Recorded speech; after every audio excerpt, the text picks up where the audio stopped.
ഏതായാലും പല വിവരങ്ങൾ വെച്ചുകൊണ്ട് ആണ് ഇപ്പോൾ മണ്ണ് മാറ്റിക്കൊണ്ടിരിക്കുന്നത്. അതായത് ഈ പറയുന്ന സ്ഥലത്ത് ഒരു കർവ് ഉണ്ടായിരുന്നു. ഞാൻ നേരത്തെ പറഞ്ഞു, ഈ പ്രദേശം എന്നുള്ളത് കൂടുതൽ വണ്ടികൾ പാർക്ക് ചെയ്തിരുന്ന സ്ഥലമാണ്, തണലുണ്ടായിരുന്ന ഒരു മേഖലയാണ്.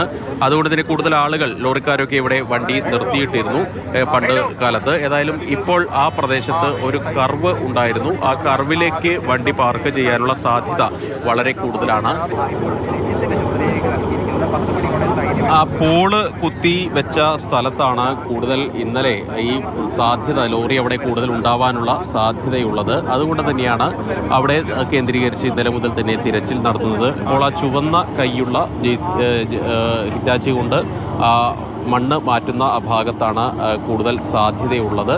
അതുകൊണ്ട് തന്നെയാണ് അവിടെ പരിശോധനകൾ വളരെ കാര്യക്ഷമമായി മുന്നോട്ട് പോകുന്നത്. അതുകൊണ്ട് തന്നെയാണ് അടുത്ത 1 മണിക്കൂർ നിർണായകം എന്ന് തന്നെ MLA പറയുന്നതും. ഏതായാലും ആ 1 മണിക്കൂറിൽ അവിടെ നിന്ന് നമുക്ക് കാര്യമായിട്ടൊന്നും കിട്ടിയില്ലെങ്കിൽ തൊട്ടപ്പുറത്തുള്ള ഈ പുഴയുടെ കരയിലുള്ള ഈ ഭാഗത്ത്, ഇവിടെ ഈ മണ്ണ് കൂടി കിടക്കുന്ന ദൃശ്യങ്ങൾ കാണാൻ കഴിയുന്നുണ്ടാവും.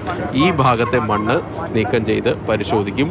അതിൽ കൂടുതൽ ദൂരത്തേക്ക് ഇത് പുഴയിൽ വീണിട്ടില്ല എന്ന് ഉറപ്പിക്കുന്നു.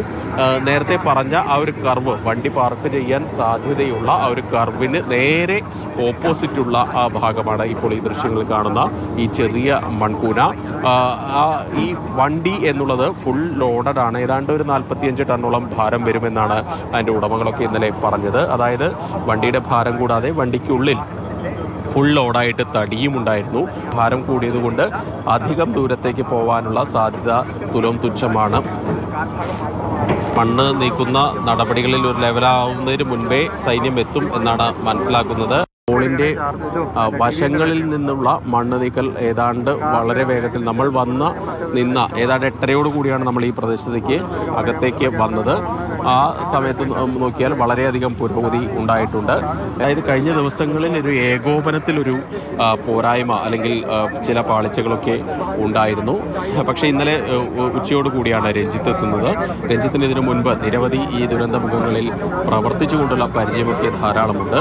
അതിനാൽ തന്നെ ഈ രഞ്ജിത്ത് കൂടി വന്നതോടുകൂടി ഇതിന് കൃത്യമായിട്ടുള്ള ഒരു ദിശ വന്നിട്ടുണ്ട്. അതുകൊണ്ട് ആ ഭാഗത്ത് അവരുടെ കൂടി നിർദ്ദേശം അനുസരിച്ചാണ് ഇപ്പോൾ ആ ഭാഗത്ത് പരിശോധനകളൊക്കെ നടത്തിക്കൊണ്ടിരിക്കുന്നത്. ഏതായാലും അത് ഫലം കാണും. ഇപ്പോൾ നമുക്ക് കാണാം, മണ്ണെടുക്കുന്ന ഭാഗത്ത് നിന്ന് കൂടുതൽ മണ്ണ് ഇങ്ങനെ ഇളകി വീഴുന്ന ഒരു സ്ഥിതി കൂടിയുണ്ട്. ഏതായാലും നനഞ്ഞ മണ്ണാണ്, വാട്ടർ കണ്ടന്റ് വളരെ കൂടിയ മണ്ണാണ്.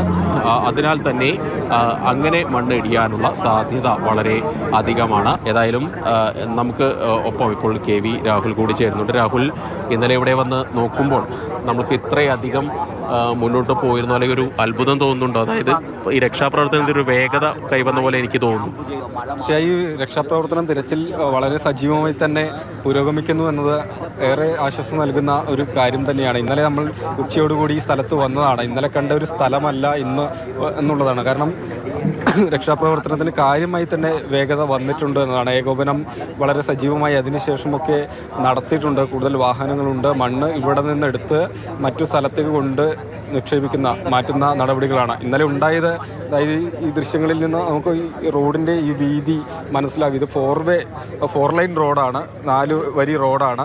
ഇന്നലെ ആകെ 1 വരിയിലുള്ള മണ്ണ് മാത്രമാണ് മാറ്റിയിരുന്നത്. അതിനുശേഷം വളരെ പെട്ടെന്ന് വാഹനങ്ങളൊക്കെ കൊണ്ടുവന്ന് കൂടുതൽ മണ്ണുമാന്തി യന്ത്രങ്ങൾ എത്തിച്ച് ഈ കാണുന്ന വിധത്തിലേക്ക് മണ്ണ് നീക്കം ചെയ്യാൻ കഴിഞ്ഞിട്ടുണ്ട്. പക്ഷേ വാഹനം കണ്ടെത്തുവാൻ കഴിഞ്ഞിട്ടില്ല എന്നത് ദുഃഖകരമായി തന്നെ നിൽക്കുന്ന കാര്യമാണ്. പക്ഷേ കണ്ടെത്താൻ കഴിയുമെന്നൊരു ശുഭ പ്രതീക്ഷയുണ്ട്. ആ പ്രതീക്ഷയോടുകൂടി തന്നെയാണ് രക്ഷാദൗത്യം മുന്നോട്ട് പോയിക്കൊണ്ടിരിക്കുന്നത്. കൃത്യമായ ഏകോപനം, തിരച്ചിലിന് അത്യാധുനിക സംവിധാനങ്ങൾ, റഡാർ കൊണ്ടുവന്നു, മെറ്റൽ ഡിറ്റക്ടറുകൾ കൊണ്ടുവന്നു. ഇന്ന് കൂടുതൽ മണ്ണുമാന്തി യന്ത്രങ്ങളെത്തി. MLA സ്ഥലത്ത് ക്യാമ്പ് ചെയ്ത് രക്ഷാപ്രവർത്തനം ഏകോപിപ്പിച്ചു.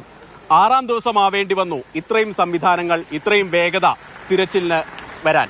എന്തുകൊണ്ട് ഇത്ര വൈകി എന്നുള്ള ചോദ്യം ഇപ്പോഴും പ്രസക്തമാണ്. വിനോദ് മറാഴയ്ക്കും രാഹുൽ KVക്കുമൊപ്പം KP ശ്രീധരൻ, മാതൃഭൂമി ന്യൂസ്.